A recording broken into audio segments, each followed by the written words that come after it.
Chapter 97. The sage makes the spirit reappear to save the primal one. We will tell not of how the Tang priest and the others endured a hard night in the dilapidated palace of Padmanabha, but of a group of evil villains in Dailing County in the prefecture of Brazen Tower who had squandered all their families' fortunes in warring, drinking, and gambling. Having nothing else left to live on, they had formed a criminal gang of 12 and more members and were discussing which family was the richest in the city and which the second richest. The idea was to rob them of their gold and silver and thus get some money to spend. There's no need to go around making inquiries, one of them said, or work it out in detail. The Mr. Ku who saw the Tang monk off today is rolling in money. Let's strike tonight in the rain. There'll be nobody ready for us in the streets and the fire wardens won't be patrolling. When we've stolen his property, we'll be able to go with the girls, gamble, and have a good time again.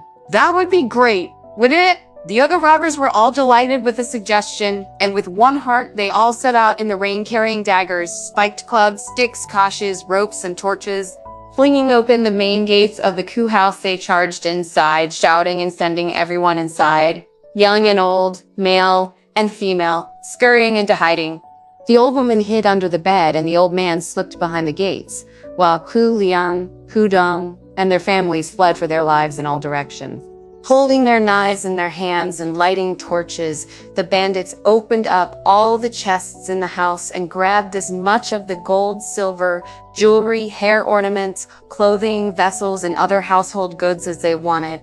Mr. Ku could not bear to lose all this, so taking his life in his hands, he come out from behind the gate to plead with the robbers. "Take as much as you want, great kings," he said, "but please leave me a few clothes to be buried in." The robbers were in no mood for argument. They rushed up to him, tripped, and kicked him to the ground. Alas, his 3 souls vanished to the underworld. His 7 spirits left the world of men. The successful robbers left the Ku house, put up a rope ladder from the foot of the city wall, took it in turns to cross, and fled westwards in the rain. Only when they saw that the robbers had gone did the servants of the Ku family dare show their heads again. When they looked for old Mr. Ku and found him lying dead on the floor, they started weeping aloud. "Heavens! The master's been murdered," they all said as they wept, embracing the body and sobbing in misery. When it was almost the 4th watch, the resentful Mrs. Ku, who was angry with the Tang priest and his followers for rejecting their hospitality, and also because the extravagance of their send-off had provoked this disaster, decided to ruin the 4 of them. Helping Ku Liang to his feet, she said, "Don't cry, my son. Your father fed monks day in and day out. Whoever would have thought that he would complete the number by feeding a gang of monks who'd murder him?" Mother, the brothers asked. "How did those monks murder him? Those bandits were so bold and vicious that when they charged in, I hid under the bed," she replied. "Although I was trembling, I made sure to take a very good look at them by the light of the torches." "Do you know who they were?" The Tang priest was lighting torches, Pig was holding a knife, Friar Sand was taking the gold and silver, and Monkey killed your father. The 2 sons believed all this. "If you saw all that clearly, mother," they said, "you must be right." They spent a fortnight in our house, so they knew all the doors, walls, windows, and passageways. They must have been tempted by our wealth and come back here under cover of rain and darkness. How evil! They've stolen our property and murdered our father. Once it's light, we'll go to the local government and report them as wanted men. What sort of wanted notice should we write? Ku Dong asked. "We'll write what our mother said," Ku Liang replied, and he wrote, "The Tang priests lit the torches, Pig incited to murder, Friar Sand stole the gold and silver, and son, the novice, murdered our father." The whole household was in such a hubbub that before they noticed it, day had dawned. While invitations were sent out to their relatives and a coffin was ordered, Ku Liang and his brother went to the local government offices to deposit their complaint. Now the prefect of Brazen Tower had always been upright, was good by nature. As a boy, he had studied by the light of the snow. When young, he had taken the palace examinations. His heart was always set on loyalty and justice, and filled with thoughts of kindness and benevolence. His name would be transmitted in annals for 1,000 years, like a Gong Sui or Huang Ba come back to life. His fame would resound for 10,000 ages in the balls of office, Zhu Hu Mao and Lu Gong Rebor. When he had taken his seat in the hall and declared that all matters could be dealt with, he ordered that the placard asking for plaints should be carried outside. Ku Liang and his brother then came in holding the placard, knelt down, and called aloud. Your Honor, we have come to denounce some bandits as thieves and murderers. The prefect accepted their complaint and read what it had to say. I was told yesterday that your family completed your vow of feeding monks, the prefect said, by feeding 4 distinguished ones, our hats from the Tang dynasty in the east. You made a great display of sending them off with drums and music. So how could such a thing as this have possibly happened? Your Honor, said Ku Liang, kowtowing, our father Ku Hong had been feeding monks for 24 years. These 4 monks who had come from afar just happened to make up the 10,000, which was why he held a service to mark the completion and kept them there for a fortnight. They got to know all the passageways, doors, and windows. They were seen off during the day and came back yesterday evening. During the dark and stormy night, they charged into the house with torches and weapons to steal our gold, silver jewelry, clothes, and hair ornaments. They beat our father to death and left him lying on the ground. We beg you to be our protector. On hearing this, the prefect mustered infantry, cavalry, and able-bodied civilian conscripts, 150 men in all, who rushed straight out of the western gate carrying sharp weapons in pursuit of the Tang priest and his 3 disciples. The story now tells how Master and Disciples stayed in the ruins of the minor palace of Padmaprabha until dawn, when they went out and started hurrying westwards. The bandits, who had gone along the main road west all night till daybreak after robbing the Ku family and leaving the city, had passed the palace of Padmaprabha and hidden in the mountains some 6 or 7 miles to the west. Here they were, just dividing up the gold and silver, when the Tang priest and his 3 followers came into view, also heading west along the road. The bandits, whose greed was not yet sated, pointed at the Tang priest and said, "Look, aren't they the monks who were seen off yesterday?" "And a very welcome arrival, too," said the other bandits, laughing. "Let's do a bit more of our dirty business." Those monks coming along the road spent a long time in the Ku house. Goodness only knows how much stuff they're carrying. Let's hold them up, take their travel money and white horse, and share it all out. That'll suit us very nicely. The robbers then rushed to the road, brandishing their weapons and yelling their war cry as they formed a line. "Stay where you are, monks," they shouted. "Leave some toll money and we'll spare your lives. If so much as half a no comes out through your teeth, you'll all be cut down without mercy." The Tang priest was shaking with terror as he sat on his horse. "What are we to do?" Pagan Friar Sand asked Brother Monkey with alarm. "What are we to do? We had a miserable night in the rain, and after starting out again this morning, we're being robbed by bandits. How true is it that troubles never come singly?" "Don't be frightened, Master," said Monkey with a smile, "and stop worrying, brothers. Wait while I go and ask them a few questions." The splendid great sage put on his tiger skin kilt, straightened up his brocade and cotton tunic, went up to them, put his hands together in front of his chest, and asked, "What are you gentlemen doing? Don't you care whether you live or die, you swine?" The robbers yelled back at him, "How dare you question us? Have you got no eyes in your head? Don't you realize who we great kings are? Hand your toll money over at once and we'll let you go on your way." When he heard this, Monkey wreathed his face in smiles and replied, "So you're bandits who haul people up on the road. Kill him?" The bandits yelled with fury. "Your Majesties," said Monkey with feigned terror, "Your Majesties, I'm only a monk from the country. I don't know the right things to say. Please don't be angry if I've offended you. Please don't be angry if I've offended you. Please don't. If what you want is toll money, all you have to do is to ask me. No need to ask the other 3. I'm the bookkeeper. All the money we get for chanting sutras and azons, all we beg and all we're given, goes into the bundles, and I'm in charge of spending it. The man on the horse is my master. All he can do is recite sutras.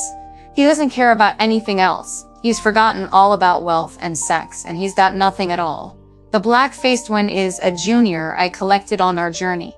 All he can do is look after the horse. And the one with a long snout is a laborer I hired. He's only good for carrying a pole. Let those 3 go while I fetch our travel money, cassocks, and begging bowls.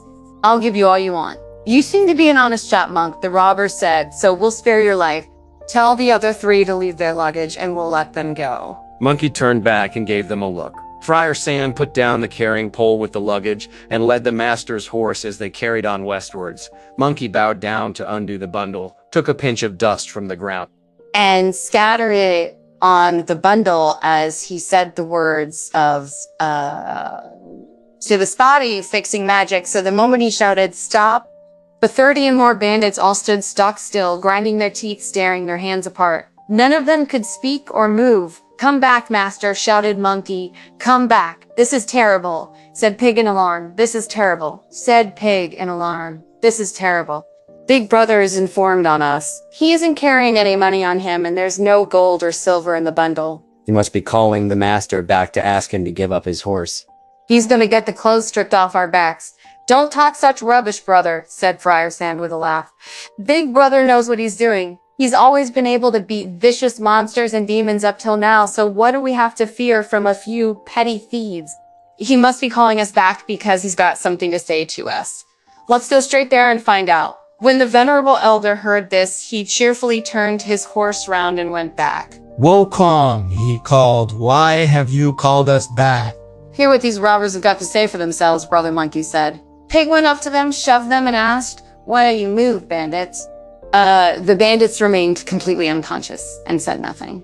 "They're thick and dumb too," said Pig. "I fixed them by magic," said Monkey with a laugh. "Even if you fixed them," said Pig, "you didn't fix their mouths, so why aren't they making a sound?" "Please dismount and sit down, master," said Brother Monkey.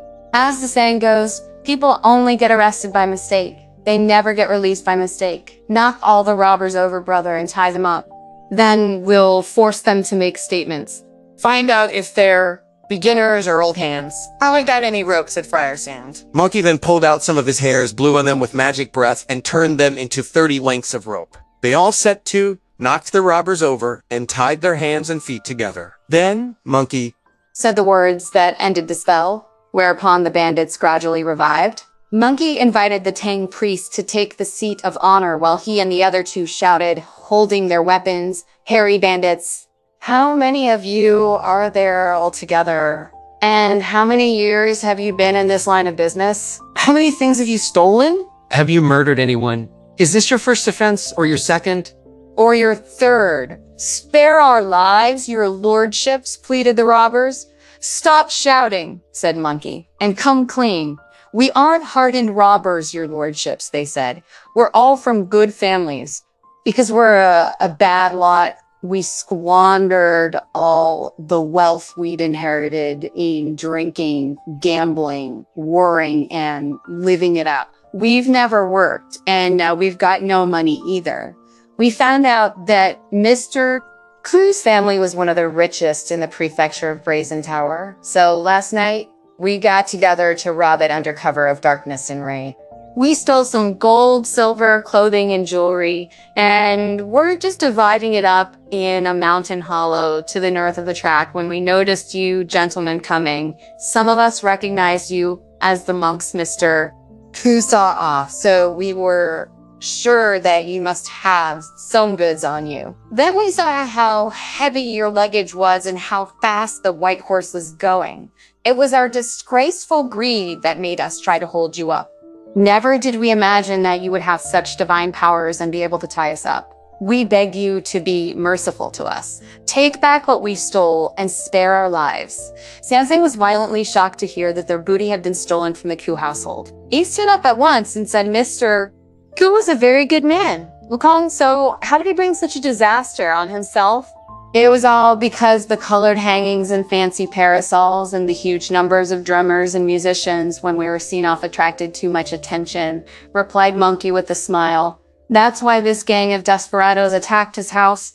Luckily, they ran into us, and we've taken back all the gold, silver, clothing, and jewelry. We put Mr. Ku up for a whole fortnight," said Zanzang. "So we owe him a huge debt of gratitude that we have not yet been able to repay. Would it not be a good deed to return this property to his house?" Monkey agreed, and he went to the mountain hollow with Pig and Friar Sand to fetch the booty, which they packed up and loaded on the horse. He told Pig to carry the load of gold and silver while Friar Sand carried their own luggage. Monkey was just on the point of killing all the bandits with his cudgel when he had the worrying thought that the Tang priest might get angry with him for committing murder. So he could only shake himself and take back all the hairs. Now that their hands and feet had been untied, the thieves all got up, then fled for their lives into the undergrowth. The Tang Priest then turned back the way he had come to return the booty to Mr. Ku. In making this journey, he was like a moth flying into a flame and coming to a flame and coming to disaster. There's a poem about it that goes, kindness to others is rarely with kindness rewarded. Kindness will often to hate and hostility lead. Plunge in the water to rescue the drowning. You'll suffer. Think before acting and spare yourself grief you don't need. Sanzang and his disciples were just heading back with the gold, silver, clothing, and jewelry when the crowd of men armed with spears and swords arrived. Disciples, said Sanzang. With alarm, look at all those armed men coming here. What is happening? It's a disaster, said Pig, a disaster. They're the robbers we set free. They found weapons and ganged up with some more people. Now they've come back and they're gonna kill us. They don't look like bandits, brother, said Friar Sand. Big brother, take a closer look. The master's in bad trouble again, Monkey whispered to Friar Sand. These must be soldiers here to capture the bandits. Before he had finished saying, The soldiers were upon the master and his disciples surrounding them. You're a fine bunch of monks, they said, robbing a house, then swaggering around here like this. They then rushed them, dragged the Tang priest off his horse and tied him up. Next they tied up Brother Monkey and the others and carried them off hanging from poles, 2 men to each of them. Driving the horse along and seizing the baggage, they went back to the prefectural city. This is what could be seen. This is what could be seen. The Tang priest shivering and shaking, weeping and lost for words. Jiu Beiji muttering and grumbling, full of complaints. Friar Sand talking away while secretly feeling uncertain. Some the novice chuckling merrily, ready to use his powers. Hustled and carried along by the soldiers, they were soon back in the city where the soldiers escorted them straight to the prefect's court. Your Honor, they Reported, the constables have captured the robbers and brought them back. The prefect, sitting in his place in the court, rewarded the constables, inspected the booty, and sent for the Q family to collect it.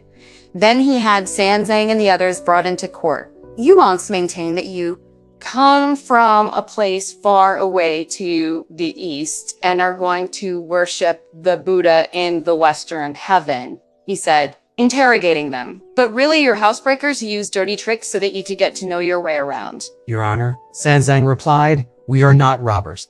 I would not dare to deceive you. We carry a passport with us as proof. It was because we were so grateful to Mr. Ku's family for feeding us for a fortnight that when we ran into the robbers along our way, we recovered the booty they had stolen from the Ku house.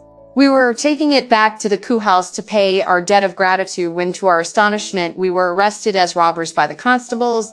We really are not robbers, and I beg your honor to investigate closely. You only made up that fancy talk about paying a debt of gratitude because you were arrested by the soldiers, the prefect replied. If you really met other robbers, why didn't you show your gratitude by capturing them and turning them in? Why are only the 4 of you here? Look at the wanted notice Ku Yang submitted. He accuses you by name. How dare you still dispute it? When Sanzang heard this, he felt like a storm-tossed boat on the ocean, and all his soul flew away. Wukong, he said, why don't you come forward and argue in our defense? The booty proves it, said Monkey. Arguing would do no good. That's right, the prefect said. The booty is all here as proof. Do you still dare to deny it? Fetch the head clamp, he instructed his underlings, and put it round the head of the bald robber. Then beat him again. Monkey was now very anxious. Even though my master is fated to suffer this, he thought to himself, I mustn't let it be too tough for him. Seeing the yamen runners tightening the cord to fix the head clamp in place, he opened his mouth to speak. Please don't squeeze that monk's head, your honor. When we robbed the Ku house last night, I was the one who lit the torches, carried the swords, stole the goods, and killed the man. I was the ringleader. If you want to torture anyone, torture me. It's nothing to do with them. The only thing is that you mustn't let me go. On hearing this, the prefect ordered, put the clamp on him first. The underlings then all fell on Monkey, fixed the clamp on his head, and tightened it so hard that the cord snapped with a twang. The clamp was fastened, tightened, and snapped with a twang again. They did this 3 or 4 times, and the skin on his head was not even creased. When they changed the cord and were tightening it again, someone was heard coming in to report, "Your Honor, the Lord Assistant Protector Chen from the capital is coming. Will you please come to greet him outside the city?" The prefect then ordered the head torturer, "Throw the bandits into jail and keep a good eye on them. The torture and interrogation will continue after I have gone to greet my superior." The head torturer then marched the Tang priest and the other 3 into the jail. "Pagan Friar Sam carried their luggage in with them. Disciple," said Sanzang. "What are we to do?" "In you go, master," said Monkey with a grin. "In you go. There aren't any dogs barking in there. It'll be a lark." The 4 of them were then taken inside, and each of them was pushed on a torture rack to which their bellies, heads, and chests were tightly fastened. The warders then started beating them up again. Finding the agony unbearable, Sanzang called out, "Whatever shall I do? Wukong." "Whatever shall I do? They're beating us because they want money," Brother Monkey replied. "As the saying goes, stay put when things are going well. Spend cash when things are going ill. They'll stop if you give them some money. But where am I to get money from?" Sanzang asked. "If you haven't any money," Monkey replied, "clothes will do. Give them the cassock." These words cut Sanzang to the heart, but realizing that the beating was more than he could take, he could only say, "Do as you will, Wukong." "Gentlemen," Monkey called out, "there's no need to beat us anymore. There's a brocade cassock in one of the 2 bundles we brought in with us that's worth a fortune. Open them up and take it." When the warders heard this, they all set to together, opening the bundles up to search them. There were some cotton clothes and a document case, but none of these were worth anything. Seeing something glowing brightly inside several layers of oiled paper, the warder realized that it must be a treasure. When they shook it open and looked at it, this is what it looked like. Exquisitely decorated with shining pearls set with some wonderful Buddha treasures. Embroidered dragons curled around. Flying phoenixes adorned brocade edges. As they all struggled to look, They disturbed the head gaoler, who came up to them and shouted, "What are you all making this row about?" Falling to their knees, the warders replied, "His Honor has just started a case against 4 monks and sent them here.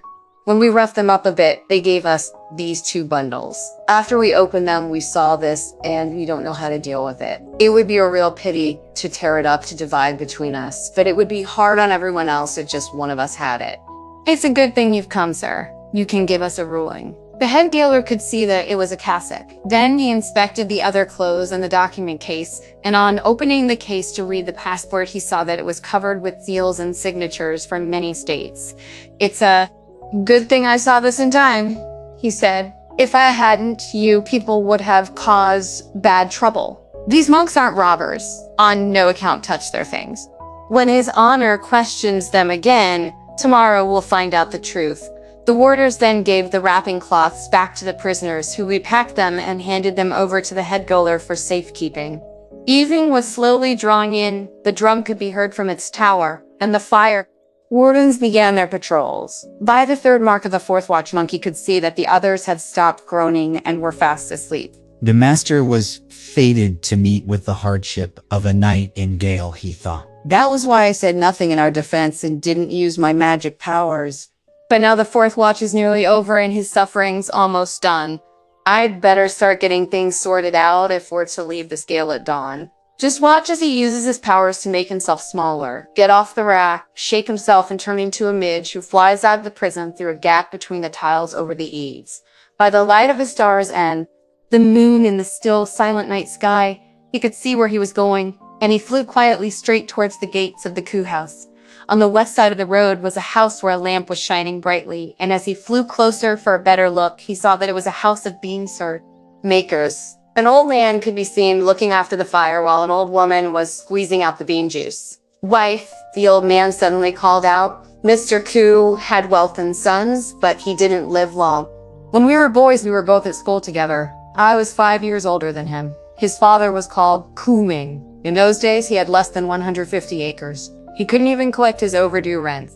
Old Ku Ming died when his son was 19, and once the young man took charge of the household, things went really well. He married the daughter of Zhang Wang. She used to be known as Threadneedle when she was a girl, but she made her husband a rich man.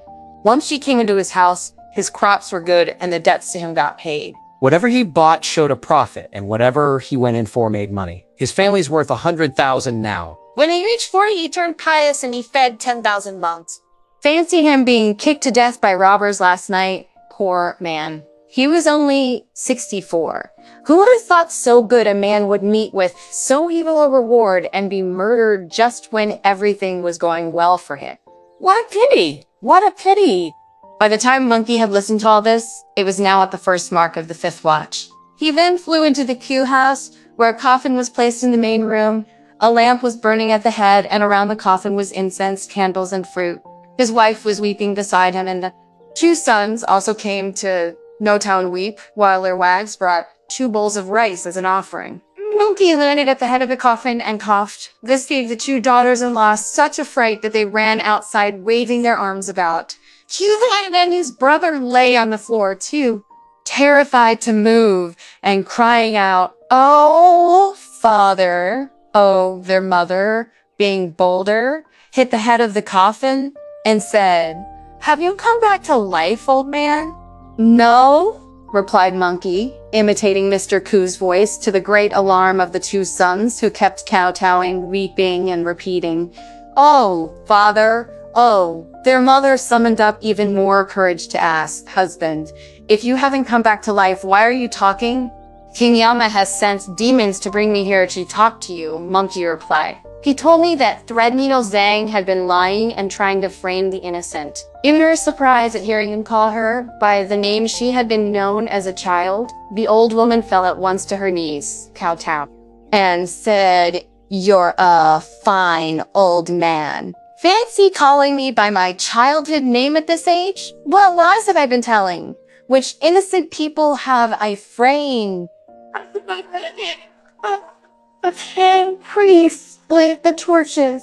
Pig incited to murder. Friar Staff stole the gold and silver, and some the novice murdered our father." Monkey replied, "Your lies have landed those good men in terrible trouble.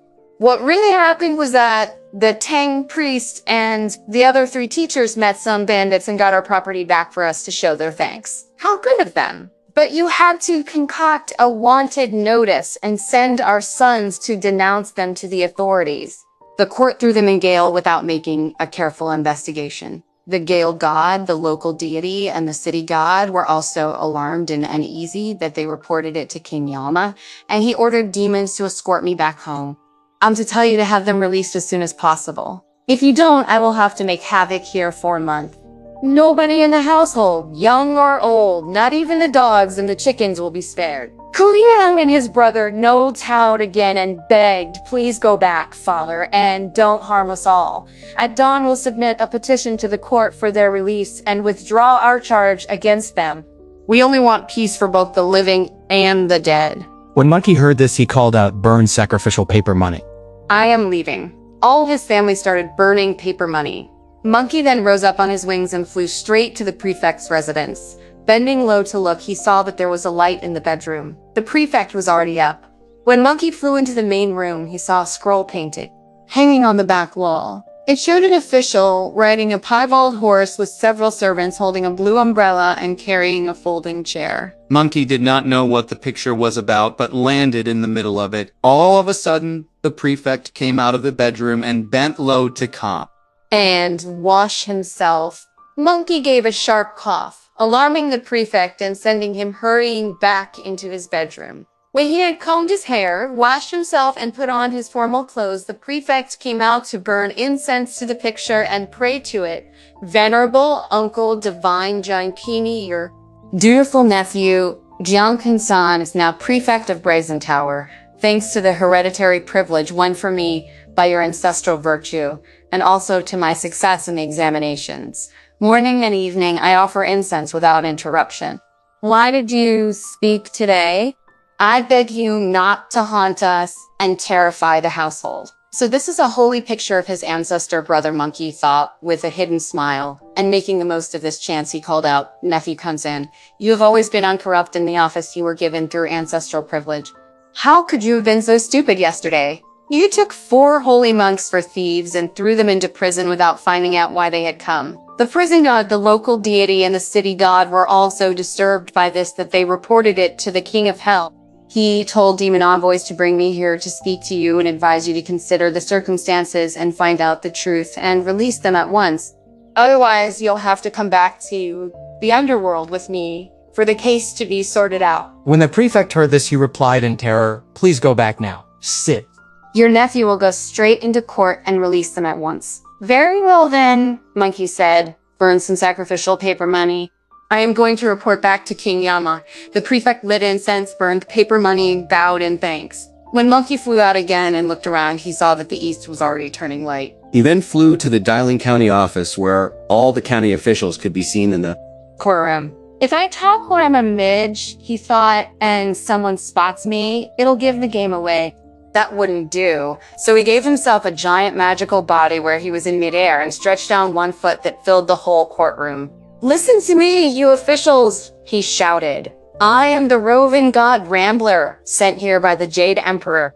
He says that sons of the Buddha on their way to fetch the scriptures have been beaten up in the prefectural gale here, which has disturbed the gods of the three worlds. He has asked me to tell you to release them at once. If anything goes wrong, I'm to use my other foot to kick all you county and prefecture officials to death, then crush all the people around here and trample the whole city to dust and ashes. At this, the county magistrate and the other officials all fell to their knees and now bowed in worship. Please go back now, superior sage, they pleaded.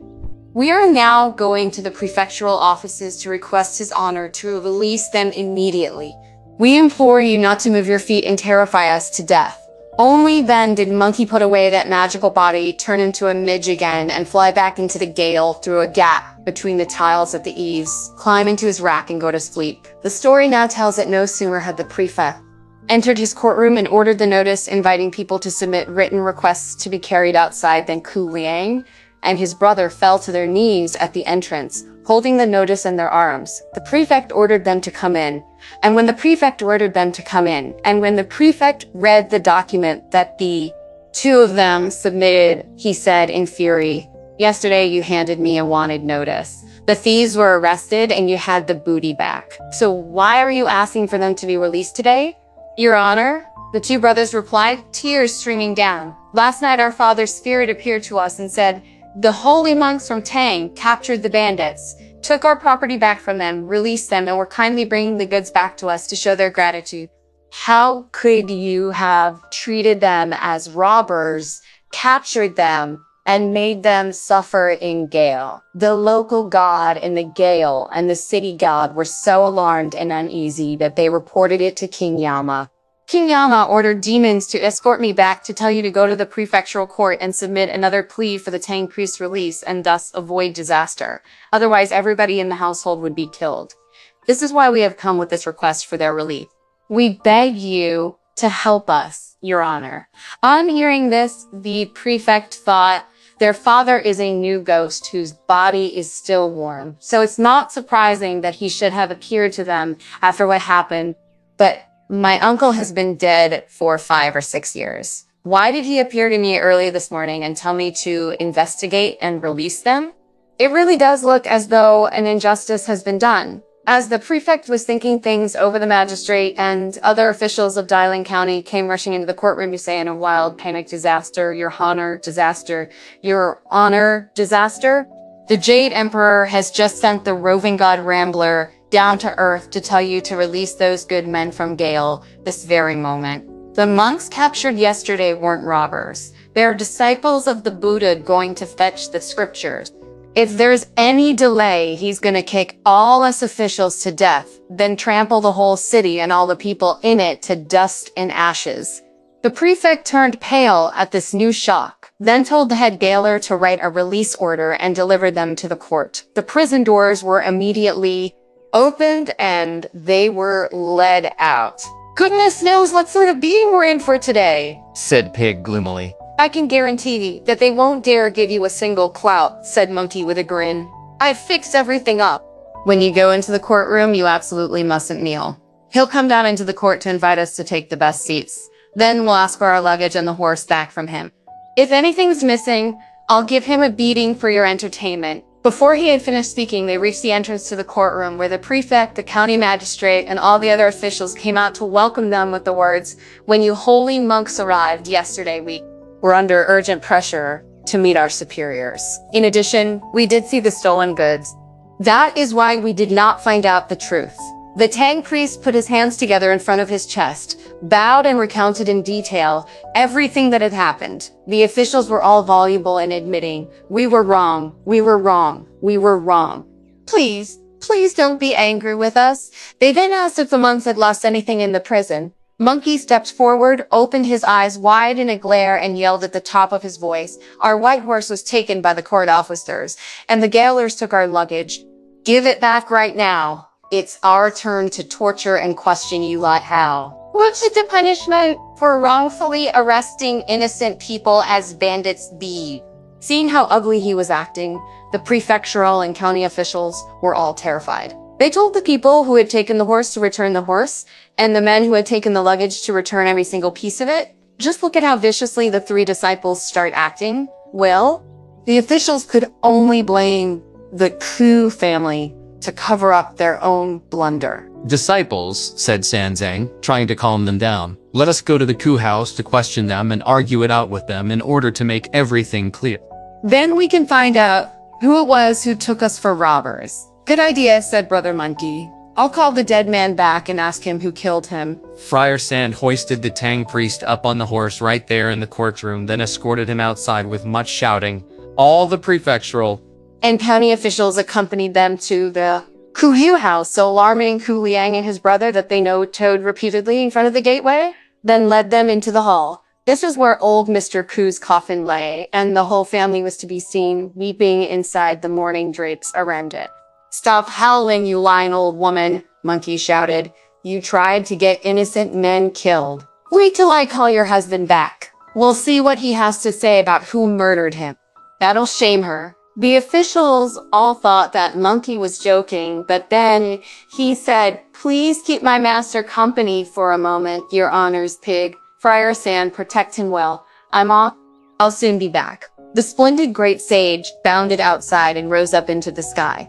Colored clouds were all around to cover up the house. Auspicious auras filled the sky to protect the primal deity. Only then did everyone recognize that Monkey was an immortal who could ride clouds and mists, and a sage who could bring the dead back to life. We will not tell of how they all burned incense and worshipped. The great sage went straight to the underworld by somersault cloud and charged into the Senlo palace, causing such alarm that the 10 kings of the underworld came out to raise their bands in greeting. The dean and judges of the 5 regency now towed in welcome. 1,000 trees of knives all leaned away.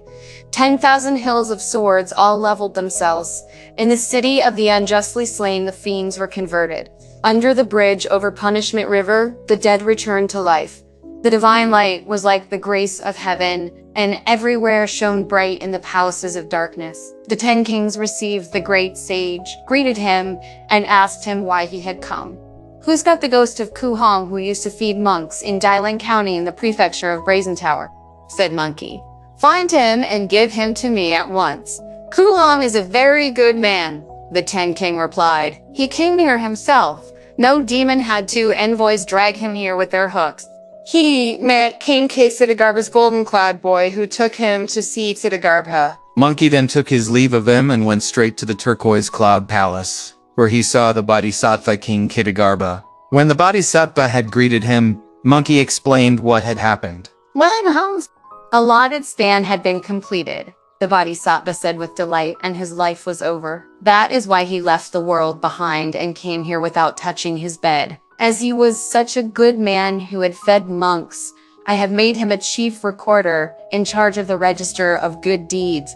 But since you have come here to fetch him, great sage, I shall grant him a 12-year extension of his life on earth. Let him leave with the great sage." The golden-clad boy then led out Ku Hong, who on seeing Monkey kept saying, "Teacher, save me." "Teacher, you were kicked to death by robbers," said Monkey, "and now you're in the Bodhisattva King Siddhagarbha's place in the underworld. I've come to fetch you and take you to the world of the living to sort this matter out. The Bodhisattva will let you go back and has given you another 12 years of life, after which you'll come back here. The old gentleman kowed to him endlessly. Having thanked and taken his leave of the bodhisattva, Monkey blew on Ku Hung, turned him into vapor, tucked him into his sleeve, and left the underworld to go back to the world of the living. He rode his cloud back to the Ku house, told Pig to lever the lid off the coffin, and pushed Ku Hong's spirit back into the body. A moment later, Ku Hong started breathing as he came back to life, climbing out of his coffin. He cowed to the Tang priest and his 3 disciples with the words, "Teachers, teachers, I was wrongly killed, but my master went to the underworld to bring me back to life. I owe him my recovery." His thanks were unending. When he turned around and saw all the officials drawn up in line, he no-towed again and asked, "Why are all your lordships in my house? Your sons first submitted a wanted notice," the prefect replied, and accused the holy monks by name. "I sent men to arrest them, not realizing that the holy monks had met the robbers who raided your house, taken the booty off them, and were returning it to your house. I was wrong to have them arrested, and I had them thrown into jail without making a detailed investigation. Last night, your spirit appeared. My late uncle came to lodge a complaint with me, and the roving god Rambler came down to earth in the county offices. After so many manifestations, I released the holy monks, and they have brought you back to life." Your Honor, said Mr. Ku on his knees, "these 4 holy monks really have been wronged." That night, over 30 bandits with torches and weapons robbed my house. Because I could not bear to lose all those things, I tried to reason with the robbers, but to my horror, they kicked me to death. What's it got to do with these 4 gentlemen? He then called for his wife. "Why did you people make that lying report about who had killed me? Will you please determine their punishments, Your Honor?" Everyone in the family, young and old alike, no-toed. In his magnanimity, the prefect spared them from punishment. Hongman ordered a banquet to thank the prefectural and county officials for their generosity. The officials all Returned to their offices without sitting down at the banquet. The next day, the sign announcing that monks would be fed was hung out again, and another attempt was made to keep Sanzang there. Sanzang refused absolutely to stay any longer. Once again, Mr. Ku invited his friends and relations, arranged for flags and canopies, and saw them off as before. Indeed, however remote the place, evil deeds can be done. Heaven may be high, but it does not desert the good. Steadily, they plod along towards the Tathagata until they reached the Gate of Bliss on Vulture Peak. If you do not know what happened when they met the Buddha, listen to the explanation in the next installment.